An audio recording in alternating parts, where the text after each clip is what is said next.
Salutations, everybody. It is Maddie here today, and we're talking about a series near and dear to mine and many others' hearts, and that is BioShock. In 2019, yes, that long ago, we got the announcement of a brand new BioShock game from Cloud Chamber Studios. You remember that one? Yeah, we thought we'd probably have that by this point in time, but it looks like we might be waiting another 3-4 years. It's anybody's guess right now, but we have a huge leak here from Jason Schreier of Bloomberg on the future of BioShock, where the next BioShock game is, as well as a BioShock 1 remake that has been shelved for the time being. I got a lot of thoughts because we also have Judas on the way from the man, the myth, the legend, Ken Levine. And is there really a need for a new BioShock game nowadays if Ken's not behind it? He kind of put the series in a corner with his own skill and storytelling, as we'll identify here today. So there's a lot to be said about BioShock. I'm looking forward to hearing your thoughts. Fire away down below. Otherwise, if you're new here, you're into what's going on with gaming, consider subscribing.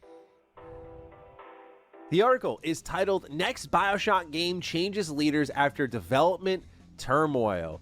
Take-Two Interactive Software Incorporated is overhauling parts of the next BioShock game and shaking up management after senior executives expressed they were unhappy with its development, according to people familiar with the situation. The new BioShock, which is being produced by Cloud Chamber, recently failed a review by executives at 2K Games, the publishing subsidiary of Take-Two, said the people who weren't authorized to discuss private information and asked to not be identified. The game's narrative was identified as an area that was particularly in need of improvement and will be revamped in the coming months, the people said. This game just reminds me so much of Veilguard's development cycle, where it went through like multiple phases, because one thing that's not included in this article is how job listings were found at Cloud Chamber for what seemed to be a live service game. And when they announced they were working on only one game, and it was BioShock, and then you had job listings about live service stuff, I feel like this originally was a live service game, then it got gutted, and now it's being turned into like a proper BioShock game, maybe. But what's interesting here is the pain point being the narrative. You gotta be honest with yourselves, right? When you look at all of these insider reports we've covered before, it's always bugs, glitches. Not to say that those aren't an issue here, but it's never the game's narrative that really, truly holds a game up from being released. How often do we read insider reports where they go, your story isn't good enough, go back to the drawing board? Number one, that says a lot of, I think, bad things about the story. But two, it kind of reminds me, I'm going to go left here for many of you who don't track this series, but I'll try to make it make sense. But it's the only thing I can think of. It's Danganronpa. One of my favorite creators in the industry is Kazutaka Kodaka. He made the entirety of the Danganronpa series, Danganronpa 1, 2, and V3. He hasn't made a Danganronpa game since 2017. After he made that game, he went on to create Tokyo Games, which would go on to make a lot of stinkers in my opinion, but finally this year he delivered with 100 Line Last Defense Academy, which funny enough was a very Danganronpa-like game. Anyway, without spoiling, because I do think it's peak fiction, Danganronpa V3 puts the series on ice. It is a beautiful, bold ending that just says, you can't do this anymore. You can't. And I really respect when creatives are so skilled in their storytelling that you put companies in corners. Danganronpa is a great selling series, but NIS America, Spike Chunsoft, they've just never been able to get a new one out because I think the story is such a big draw with that franchise, they can never figure it out. And with BioShock, it requires no explanation at all. The full circle of BioShock 1 and Infinite, of course we love some BioShock 2, but BioShock 1 and Infinite's DLC, that cycle, that's practically unbeatable. You can't add to that. There's no need for a side story. At least in my opinion, it is one of gaming's few perfect stories. That's why, like many of you, myself included, I'm excited at the idea of a new BioShock, but if Ken's not involved, that's why I'm looking at Judas going, yeah, like that's the next BioShock. That's the thing I care most about.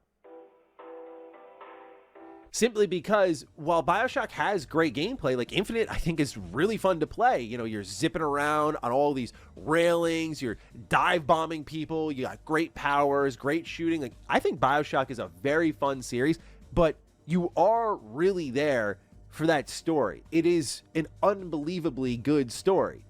It is the world, it is the atmosphere, all of that fuels the narrative. So it is one of the few games where the story is everything to me. Like, it can be a fun first-person shooter, but that's why for a lot of people, not me though, by the way, because I know BioShock 2 fans, I know how you roll, I'm not in that ballpark, but a lot of people are like, yeah, Bioshock 2 isn't as great because the story isn't as good, and you just have to lean on the gameplay some more. So this is a long way of me saying Ken has put this series in a corner with his storytelling ability, and I find that to be pretty incredible that executives at the company that's responsible for the conversation of like $80 and $90 video games are like, your story's not good enough. Pretty unbelievable. Let's continue on, though, into the hows and whys. 2K Games subsequently ousted studio head Kelly Gilmore and moved creative director Hogarth de la Plante to a publishing role. In a recent all-hands meeting, Cloud Chamber staff were told that the company needs to become more agile and efficient, familiar words there, leading to worries that layoffs may follow, the people said.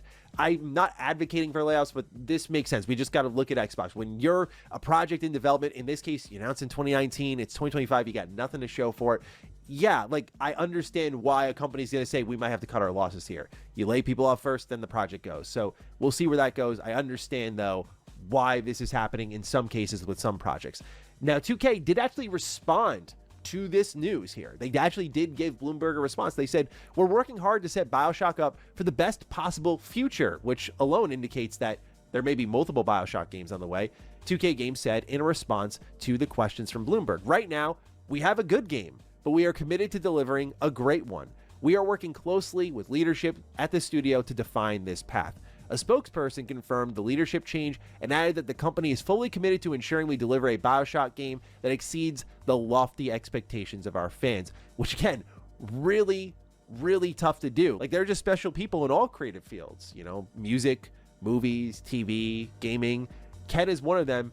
Bioshock is Ken's baby, and the idea that there's going to be someone else to continue that legacy, and the people who are first trying to do it got booted from there. I'm glad they're taking it seriously, but it doesn't really build confidence in whatever they are building here. That a lot of this first leg of the game's life cycle, all those people leading it have been kicked out. But this actually goes beyond 2019. That's when we just heard about it. Jason continues his write-up saying, Bioshock is one of the most successful franchises in gaming with more than 43 million copies sold across 3 games. But 2K Games hasn't released a new entry in the series since 2013's Bioshock Infinite. The 4th Bioshock has been in development for more than a decade and has shifted between multiple studios. So yeah, patience 2013 is wearing out here, understandably so. Bioshock Infinite will always be that really jarring situation where the game came out, it sold millions of copies, it was really good, and all of a sudden Irrational Games gets dramatically shrunken down, seemingly putting the series on ice. It's hard to believe 12 years have gone by since Infinite. Just on a side note, I remember playing that game like it was yesterday. Like, I will always remember my first time playing Infinite, just huddled up in my bedroom, lights off, just completely immersed with the world and the story. And what's funny is I've replayed Bioshock 1 so many times. I've replayed Infinite maybe once in the year that it came out. I have not played Infinite in a long time. I played its DLC when it came out, but that was kind of it for me. So I've been due to go back, but part of it, you ever do like self-preservation gaming where you know you love something and you know that love has room to grow if you go back to it? And I know I would feel much more emotional about this news if I go back to Bioshock Infinite, I re-experience and go, man, this is so good. I love another one of these. Like, I don't know. I'm sometimes very protective with the things I love where I'm like, I don't need to add my emotions to the mix here. Now, here's the kicker, right? Obviously, we saw with the NVIDIA leak that there was this Bioshock 1 ray tracing remake. Something was going on with Bioshock 1. And that NVIDIA leak had been a leak Bible for a while. It was a lot like, if I were to draw a line to it, the Bethesda document from the FTC that leaked, where we just had that whole schedule of what's coming up from Bethesda. The NVIDIA leak had everything from so many companies, and one of them was that Bioshock ray tracing remix. 2K Games was also developing a remake of the first Bioshock game, Jason writes, but that was shelved earlier this year, according to people familiar with the plans. This one is like the real bummer, because in this case it is a lot like a Dead Space 1 remake. Like, the story's there, the whole blueprint is there, you just got to follow it, maybe evolve how expansive Rapture is, right? Like, you know, instead of having loading into levels and having them broken up into pieces, like Rapture can be one interconnected area. Like, that would be awesome. That would justify the remake on its own, I mean, I think the art style is so evergreen for BioShock. It looks beautiful still to this day. And I'm talking like back on the original 360, it still looks wonderful. Like just the color direction, the architecture, like it's just a beautiful video game through and through. One of the few non-pixel art games that I feel is truly evergreen. So it's not even about touching up the visuals. Of course, I feel like this game would look beautiful with modern graphics, even more so, but it really is about just the openness, because there were some areas in Rapture that you could look at and say, hey, the team here was smart about how they handled this, and it didn't feel overly confined, but there was more that you could explore. And we got glimpses of that in, like, say, Infinite's DLC, where we got to see parts of Rapture that we never saw before. And when you look at all these different dimensions of Rapture and you think of a modern remake of it, like there was more room to explore here, more areas to see, even more of a world to build, more audio diaries to lay down, of course. Like, I see the potential here, and it's such a shame that it was shelved, because I feel like this reminds me, again, I went back to Veilguard earlier, where like I feel you need to kind of kick the tires on your fans. It's been 12 years, and like, look, us hardcore gamers, we know we love BioShock. BioShock is phenomenal. I would love more BioShock, but how does the general public feel about that? Will they show up for BioShock? Because what you have to remember is BioShock 1, 2, and Infinite were in that special time to be a gamer, right? 6 years, you got 3 BioShock games. Now it's been 12. Do people still care? Are new gamers stepping into the market interested in BioShock? Do they even know what BioShock is? And honestly, you could really ask a fair question here. Does BioShock need to exist when Judas is in development? Especially if Ken can spearhead what ends up being the next BioShock, right? Like, they have given Ken and his team an abundance of time. And in an interview with my good friend Colin Moriarty, like, Ken did say, he warned 2K when they started, like, he's like, this is going to be a while. This is going to take a while. Like, we're a small team and it's an ambitious game. It's going to take a while. So he knew, and they knew, and they still greenlit a BioShock game. And so I just wonder, with all these troubles, if there's a moment they go, let's just wait on Ken, you know? So it's just a bummer to see where BioShock is at right now, but also maybe a blessing in disguise based on that job listing about like live service and monetization and all that stuff. Because I just, yeah, if BioShock came back like that, there would be a riot, and I would be right there in front with my pitchfork in hand, because hell no, brother. But yeah, this is what's going on with BioShock, and I would love to see a remake. I think that would be the thing I'm most open to. A new BioShock game, though, I go back to my Danganronpa example. Good luck following that up. Whoever does it, good luck following that up. And it goes back to what I think a lot of storytellers say, which is just sometimes a story's over.